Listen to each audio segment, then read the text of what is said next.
Olá, seja bem-vindo ao canal Crônica dos Umbrais. Aqui revelamos histórias sombrias, relatos reais e lendas que o tempo tentou enterrar. Toda terça, quinta e sábado, novas histórias chegam das sombras. E cada uma delas esconde segredos que poucos ousam ouvir até o fim. Então já se inscreva, ative o sininho e prepare-se, porque o que você vai ouvir agora não é apenas uma história. É um eco daquilo que habita entre o mistério e o proibido. Então, vamos começar. Olá a todos, do Crônica dos Umbrais. Não falarei o meu nome verdadeiro, pois não quero ser conhecido ou encontrado, e todos os nomes que serão utilizados para que eu conte o meu relato estarão mudados, pois não quero prejudicar a ninguém. Bom, então, como eu disse, vou me referir a mim como Nikolai, e se passou no ano 1997, eu tinha apenas 20 anos, um corpo forte herdado de uma linhagem de camponeses siberianos, e uma fome desesperada por algo mais do que a miséria cinzenta que se seguiu ao colapso da União Soviética. Pyramiden, aquela cidade modelo no arquipélago de Svalbard, parecia uma tábua de salvação. Diziam que as minas de carvão ainda operavam, pagando em moeda forte norueguesa. Era um trabalho para homens duros, e na minha arrogância juvenil, eu me considerava o mais duro de todos. A viagem até lá foi um prenúncio do purgatório. O navio quebrador de gelo cortava ondas escuras sob um céu que era uma pálida imitação do dia, mesmo em julho. O ar era tão frio que doía nos pulmões. Quando Pyramiden apareceu, aninhada no sopé de uma montanha que realmente se assemelhava a uma pirâmide truncada. Foi com uma beleza austera e ameaçadora. Os edifícios de concreto, a estátua de Lenin ainda vigilante, as ruas largas e vazias. Era uma cidade adormecida, mas não morta. Havia uma quietude que parecia ativa, uma atenção que nos observava da escuridão das janelas. Fui recebido por Boris, o capataz da mina. Um homem cuja cara parecia talhada em granito, com olhos que haviam visto coisas que o haviam esvaziado por dentro. Você trabalha, você come, você dorme. Ele rosnou, sem cerimônia. Não faça perguntas. E acima de tudo, após o toque de recolher das 10 da noite, você não sai do alojamento. Não importa o que ouça, não importa o que pense ver, é para a sua própria segurança.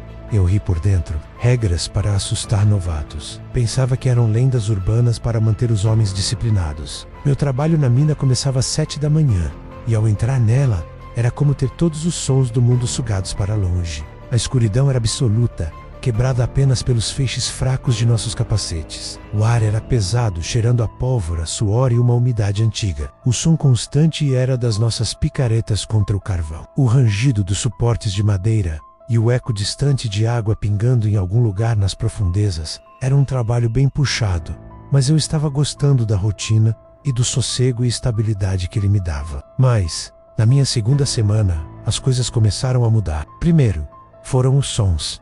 Às vezes, no limite da audição eu ouvia um arranhão. Não era o som de uma ferramenta, nem de rochas se movendo. Era algo mais orgânico, como garras raspando contra o carvão. Os veteranos trocavam olhares, seus rostos se tornando máscaras de pedra, mas ninguém dizia uma palavra. Depois, vieram os sumiços. Pequenas coisas no início, uma picareta, uma lanterna, atribuímos a roubos ou a nossa própria exaustão. Mas então, Petrov, um homem quieto que trabalhava na minha equipe, desapareceu. A gerência disse que ele havia pegado o primeiro navio de volta para o continente, assustado com um trabalho duro. Mas eu havia visto a picareta de Petrov abandonada perto de um túnel secundário, a lanterna ainda acesa, iluminando uma mancha escura e viscosa no chão que não era carvão. Sabe, pessoal, o medo nessas horas te salva de muitas encrencas, mas o mais fatal é a curiosidade quando se instala. Se torna um veneno, um vício que te faz fazer apenas besteira e te coloca nas piores encrencas, e a curiosidade começou a corroer minha cautela. Comecei a fazer perguntas. O silêncio que recebia como resposta era mais eloquente que qualquer gritaria. Os homens se afastavam de mim, seus olhos evitando os meus. Até Boris me puxou de lado um dia, sua voz um sussurro áspero. Pare com isso, garoto. Alguns buracos são feitos para permanecerem fechados. Alguns preços não valem o pagamento. Mas era tarde demais. Eu havia visto os mapas antigos da mina, escondidos em um escritório empoeirado. Havia túneis que não constavam nos mapas oficiais. galerias que desciam muito mais fundo do que qualquer mina de carvão precisaria ir. E em uma dessas galerias, alguém havia rabiscado uma palavra, Nidhogg. Significa atacante da malícia ou atacante do ódio, e é um dragão estilo serpente da mitologia nórdica, que rói as raízes da árvore do mundo, Yggdrasil. Ele é uma figura poderosa e maligna associado ao caos destrutivo e aos mortos, que aguarda o Ragnarok para se manifestar. Cheguei a pensar neste momento, não acredito que um bando de marmanjo, homens feitos, acreditam em histórias mitológicas como se fossem reais. Ri demais com aquilo e saí dali mais aliviado. Não parecia ser nada assustador de fato. Naquele momento pensei que talvez eu estivesse criando algo fantástico, só para viver uma aventura épica. Uma noite sem sono, e querendo fazer alguma coisa decidi quebrar a regra mais fundamental. Eu saí do alojamento. O toque de recolher havia soado, e a cidade estava envolta em um silêncio sobrenatural. A luz do sol da meia-noite, filtrada por uma névoa constante, lançava uma luz doentia e âmbar sobre tudo. Eu não estava sozinho. Sasha, um geólogo igualmente curioso e desprezado pelos veteranos, estava comigo. Eles não estão apenas extraindo carvão, Nikolai, Sasha sussurrou, sua respiração formando nuvens de vapor. Eles encontraram algo embaixo do carvão.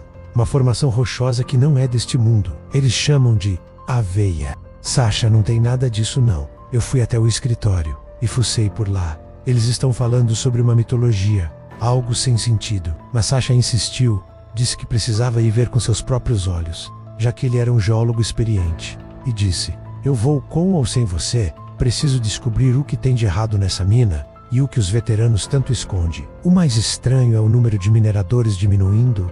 Será mesmo que todos eles desistiram e voltaram para suas vilas? Eu não tinha nada melhor para fazer, e eu precisava extravasar a adrenalina que estava em mim.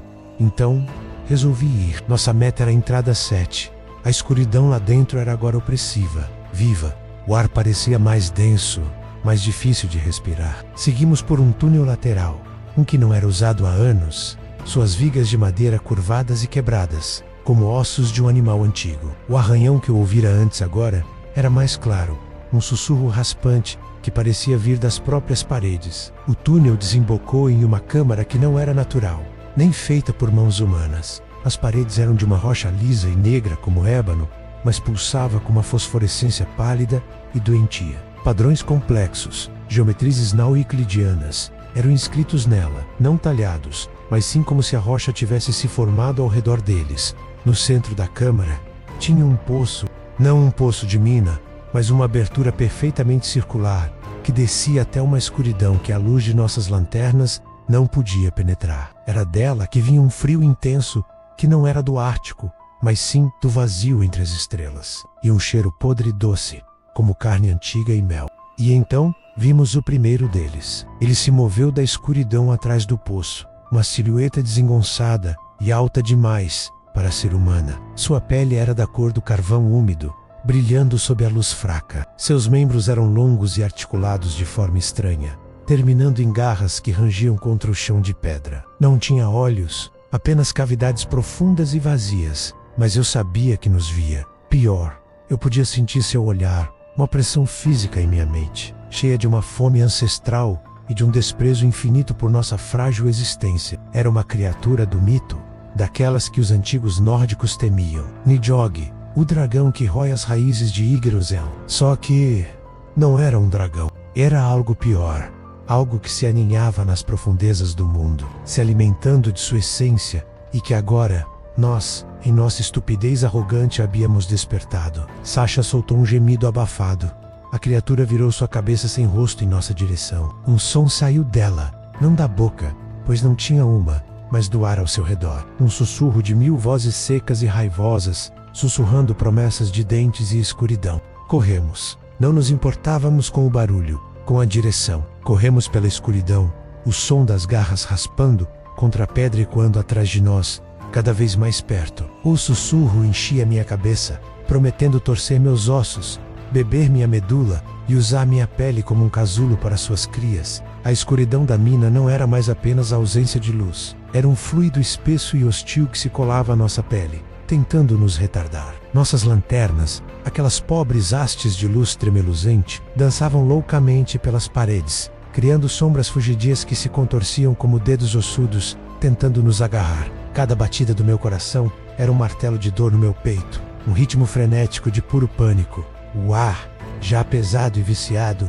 se tornou um fogo ácido em meus pulmões. Sasha estava à minha frente, um vulto desesperado, cujos gritos ofegantes se misturavam aos meus. O túnel principal, outrora nossa via de salvação, parecia ter se esticado, transformado em um corredor de pesadelo sem fim.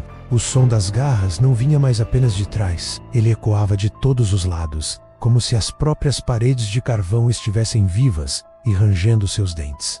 À esquerda! Sasha gritou, sua voz um fio de agonia. Desviamos para um túnel mais estreito, uma galeria de manutenção abandonada. A esperança era uma chama fraca e patética. Talvez a criatura fosse grande demais para nos seguir aqui. Era um erro de amador, um pensamento de quem não compreendia a natureza do que nos perseguia. Mal havíamos penetrado 20 metros na nova passagem, quando o rangido de metal retorcido encheu o ar. Voltei a cabeça por uma fração de segundo, minha lanterna iluminando a abertura do túnel. A criatura não se espremia para entrar. Ela se reformava. Seus membros, longos e desarticulados, se contraíam e se torciam. Sua substância negra e brilhante, fluindo como piche vivo para se adaptar ao espaço confinado, ela não diminuía. Ela se concentrava, tornando-se uma versão mais densa e aterrorizante de si mesma, preenchendo todo o túnel de ponta a ponta. O sussurro, antes um coro distante, agora era uma cacofonia íntima dentro do meu crânio, sussurrando não mais promessas,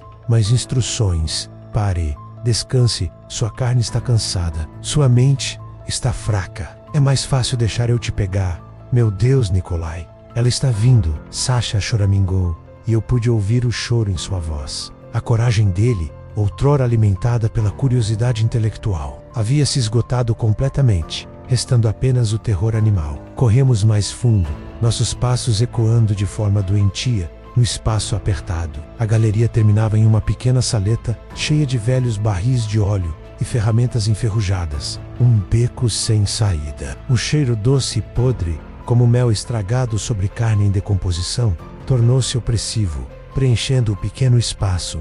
Aqui, Sasha agarrou minha jaqueta, puxando-me para trás de uma pilha precária de vigas de madeira.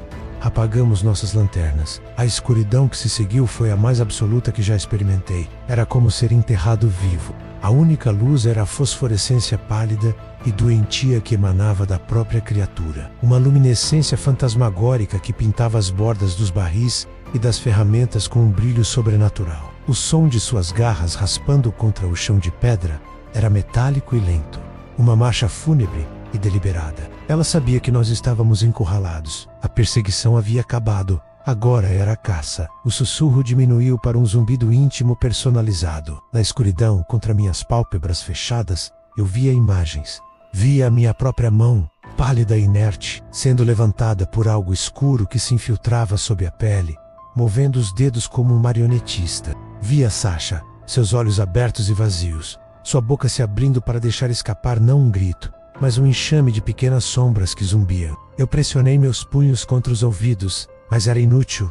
O som não vinha de fora, nascia dentro de mim. Sasha ao meu lado tremia incontrolavelmente, seus dentes batendo num ritmo frenético. Eu podia sentir o calor do seu pavor, um cheiro forte de suor e desespero. A luz fantasmagórica ficou mais forte. Ela estava na entrada da saleta. Não a vi com meus olhos, mas a senti preenchendo o espaço. Uma presença física de horror puro que fazia o ar tremer. Ela parou. O rangido parou. Apenas os sussurros permaneceram. Um fio de voz sedutor e venenoso. Foi o silêncio do predador que sabe que a presa está indefesa. Sasha não aguentou. O estresse, o terror absoluto, quebrou algo nele. Com um soluço abafado, ele se levantou de trás do nosso esconderijo precário. Não, eu sussurrei, agarrando seu braço. Mas ele se debateu com uma força surpreendente, movido pelo pânico cego. Ele não correu em direção à criatura. Ele tentou se espremer por uma fresta entre os barris, uma fenda minúscula que levava a um vão ainda mais escuro. Ele estava se arrastando, tentando se enterrar, como um inseto, fugindo de uma forma totalmente desesperada. Foi então que ele tropeçou. Seu pé, desgovernado pelo medo, se enganchou em uma velha corrente que saía de um dos barris. O estrondo metálico parecia um tiro na câmara silenciosa. Sasha caiu para a frente com um grunhido de surpresa e agonia, seu corpo batendo contra o chão de pedra com um baque surdo e ossudo. O momento congelou. E então, a luz fantasmagórica se moveu, rápido, inacreditavelmente rápido, para algo daquele tamanho e estranheza. Não houve rugido, nem rosnado. Apenas um silvo suave, como o ar escapando de um cadáver inchado. A escuridão ao redor de Sasha se coagulou. Eu vi, na penumbra pulsante, seus membros longos e negros se envolverem em torno do corpo de Sasha. Ele gritou. É claro que gritou. Foi um som curto, estrangulado, que se transformou em um gargarejo úmido. A minha lanterna, por puro reflexo, acendeu. O feixe tremeluzente capturou a cena por talvez 2 segundos. Foi tempo demais. Sasha estava sendo levantado do chão, seu corpo contorcido em um ângulo impossível. A criatura não o estava dilacerando com as garras. Ela o estava absorvendo. Sua superfície negra e pulsante parecia se liquefazer onde tocava sua roupa, sua pele. Eu vi o casaco de Sasha se dissolver como fumaça, sua pele ficando pálida e depois translúcida, os ossos escurecendo por dentro antes de se desfazerem em pó. Seus olhos, os mesmos que horas antes, brilhavam com a curiosidade de descobrir um segredo. Estavam fixos em mim, não com reconhecimento ou acusação, mas com um vazio absoluto, como se sua essência tivesse sido sugada antes mesmo de sua carne. E então, ele se foi. A criatura, agora um pouco maior, um pouco mais sólida, deixou cair algo no chão. Era o relógio de pulso de Sasha, o metal já enferrujado e corroído, como se tivesse ficado séculos sob a terra. O sussurro voltou a se concentrar em mim, agora satisfeito, quase ronronante. Você viu? É rápido, é indolor, é o fim de toda a fadiga. O próximo será você. É mais fácil assim. Eu não consegui me mover, não consegui gritar. Fiquei paralisado atrás da pilha de madeira, meu corpo tremendo violentamente, minha bexiga soltando um fluxo quente de vergonha e terror. Eu havia vindo com o Sasha até aqui. Eu ajudei a alimentar sua curiosidade. E agora, eu o havia assistido ser apagado da existência. E meu único pensamento, meu único e covarde instinto, era de alívio. Alívio por não ter sido eu. A criatura não veio até mim imediatamente. Ela ficou ali, pairando sobre o local onde Sasha desaparecera. Sua luz doentia pulsando lentamente. Ela estava me dando tempo. Tempo para o terror raciocinar, para a desesperança afundar. Ela estava saboreando o resto da caça. E naquela escuridão sozinho, cercado pelo eco do último suspiro do meu colega e pelos sussurros da coisa que em breve viria me buscar, eu soube com uma certeza que ia além do medo que alguns buracos são feitos para nunca serem abertos e que nós, tolos que furamos o véu, merecíamos cada segundo do pesadelo que havíamos despertado. Eu estava imóvel, paralisado pelo terror, a escuridão absoluta me envolvendo. Eu podia sentir o cheiro da criatura, o doce nauseante. Podia sentir o frio vindo do seu corpo enquanto ela se aproximava. Seus sussurros agora eram apenas para mim, imagens de pirâmide encoberta por uma teia de coisas negras e pulsantes. Dos corpos de meus companheiros sendo arrumados de outra forma, transformados em coisas que se mexia e servia. De repente, um clarão de luz, um grito. Boris estava lá, segurando uma espingarda de caça, seu rosto uma máscara de puro terror e determinação. Saia daí, seu idiota! Ele não atirou na criatura. Ele atirou em um suporte de madeira próximo, fazendo com que parte do teto desabasse, sepultando a criatura sob toneladas de rocha e carvão. O sussurro parou, substituído pelo rangido da pedra. Boris me puxou para cima e nós corremos, não parando até estarmos do lado de fora, ofegando sob o sol. Ele não me xingou. Ele apenas olhou para mim, seus olhos velhos, refletindo um horror que eu agora compartilhava. Elas estavam adormecidas, ele disse, sua voz rouca. Adormecidas a eras, nós as acordamos. A veia não é uma rocha, é um ovo ou um útero, e nós a perfuramos. Já não tinha mais como trabalhar naquela mina. Os dias seguintes foram um pesadelo de evacuação silenciosa e apressada. Não houve anúncios, não houve explicações. A ordem veio de cima, de lugares que entendiam a natureza do que havia sido solto. A mina estava fechando. Pirâmide estava sendo evacuada. Para o mundo exterior, era o fim da extração de carvão. economicamente inviável. Para nós, era uma retirada tática de um campo de batalha que já estava perdido. Em dezembro, quando finalmente o último morador foi retirado de lá, era a vez dos empreiteiros e mineradores de sair. Ficamos para fechar a entrada da mina. Mas a criatura achou outra saída. Ela cavou sua própria saída da mina. Ela estava faminta e precisava se alimentar. E como os trabalhadores pararam com suas atividades, ela precisava se alimentar. Precisava alimentar seus filhotes. Elas haviam se espalhado, rastejando pelas tubulações, pelos túneis de utilidades, pelas fundações da cidade. Na noite antes da evacuação final, elas surgiram. Foi um massacre silencioso. Não foram gritos de terror que acordaram a todos, mas sim a falta deles. O som de portas sendo arrombadas com força sobrenatural. O estalido úmido de ossos. E aquele sussurro onipresente agora preenchendo as ruas, um coro de fome cósmica. Eu estava no alojamento quando a porta de aço foi arrancada de suas dobradiças. 2 deles ficaram parados na entrada, suas formas altas e escuras bloqueando a luz. Um desses homens correu para eles com uma barra de ferro. Foi a última coisa tola que ele fez. Uma das garras o pegou e o puxou para a escuridão. Sua agonia foi curta, mas seus ecos permanecem comigo até hoje. Boris novamente foi nosso salvador. Ele jogou uma garrafa caseira de coquetel Molotov, não nas criaturas, mas no corredor, criando uma barreira de fogo. E elas recuaram. Mas não por causa do fogo, parecia não as afetar, mas por causa da luz. A luz intensa e viva as incomodava. A luz, Boris gritou. Elas odeiam a luz verdadeira. Nós, os sobreviventes, talvez uma dúzia de nós, lutamos nosso caminho até o cais. O navio de suprimentos estava lá, sua tripulação já morta, seus conveses cobertos por uma substância negra e pegajosa que parecia respirar, mas o gerador do navio ainda funcionava. Ligamos todos os holofotes, varrendo os arredores com feixes que cegavam. As criaturas se contorciam na periferia da luz, suas formas parecendo desfocar e se dissolver. Elas não podiam avançar, mas também não iriam embora. Nós as tínhamos, e elas nos tinham. Foi quando percebemos a verdadeira razão pela qual a evacuação era tão repentina. Não era para nos salvar, era para isolar a infestação. O barco que deveria nos resgatar nunca chegou. Em vez disso, um comunicado de rádio veio. Uma voz anônima e fria de Murmansk Pyramiden é uma zona de quarentena.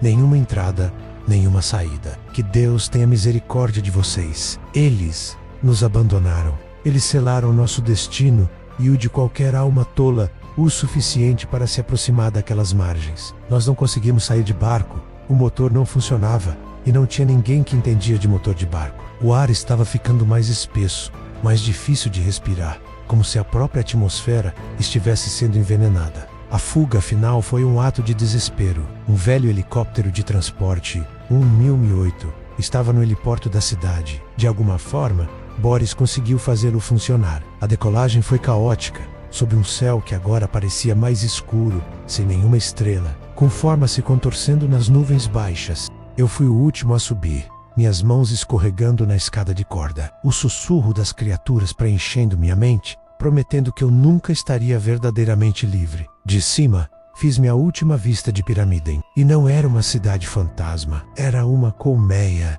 As criaturas estavam em todos os lugares, rastejando pelas fachadas dos prédios como insetos negros. Suas formas se fundindo com as sombras, pulsando com a mesma luz doentia da veia. Elas não destruíram a cidade, elas a colonizaram. A preservação perfeita de que todos falam, os viajantes que a visitam hoje em dia, e se maravilham com como o tempo parou. Eles não entendem, não é o frio que conserva, são elas. Elas mantêm as coisas como estão, intactas, como parte de seu ecossistema perverso, uma teia de horror congelada no tempo. Apenas 3 de nós sobrevivemos àquela fuga. Boris não estava entre nós. Ele caiu, defendendo nossa retirada até o último momento. Eu sou o único que ainda vive, escondido sob um nome que não é meu, vivendo uma vida de sombras, sempre olhando por cima do ombro. E é por isso que Pyramiden permanece como está, uma cápsula do tempo perfeita no gelo. Os cruzeiros turísticos, que agora se aventuram até suas margens, veem uma relíquia soviética bem preservada. Eles tiram fotos da estátua de Lenin e dos edifícios abandonados. Sempre durante o dia, sempre sob a segurança enganosa do sol. Eles não veem os movimentos nas janelas escuras. Eles não ouvem os sussurros que o vento carrega. Eles não sentem o olhar daqueles que agora chamam aquele lugar de lá. Às vezes, nas minhas noites mais terríveis, eu ainda ouço os sussurros. Eles não estão apenas em Pyramiden. Eles estão me chamando. Eles sabem que 3 de nós escapamos. E eles têm uma paciência infinita. Porque alguns buracos, uma vez abertos, nunca podem ser verdadeiramente fechados. E o pesadelo que despertamos nas profundezas do mundo, ele ainda está com fome. As autoridades mantêm isso em sigilo absoluto. Não precisam acreditar em mim. Se eu não tivesse passado e vivido todo aquele terror, confesso que nem eu acreditaria. Mas o mundo é grande demais. E existem coisas que fogem à nossa compreensão. E essa coisa absurda que habita as profundezas daquela mina é uma delas. Obrigado por ouvirem o meu relato. E assim acaba esse relato. Se você gostou, dê o seu like. Ajude a fortalecer o canal compartilhando e comentando. E se você for novo, seja bem-vindo. Considere se inscrever no canal. Aqui falamos sobre tudo que é ligado ao sobrenatural. Você já viveu ou ouviu um relato de algo inexplicável? Um encontro misterioso? Um sonho profético? Um objeto com energia própria? Ou uma história de fantasma que corre pela família? Nós queremos conhecer. Mande seu relato para o e-mail cronicadosumbraes@gmail.com. Quem sabe sua história não vira o próximo episódio do canal. Sua voz é essencial para construir essa comunidade. Obrigado por assistirem e até a próxima.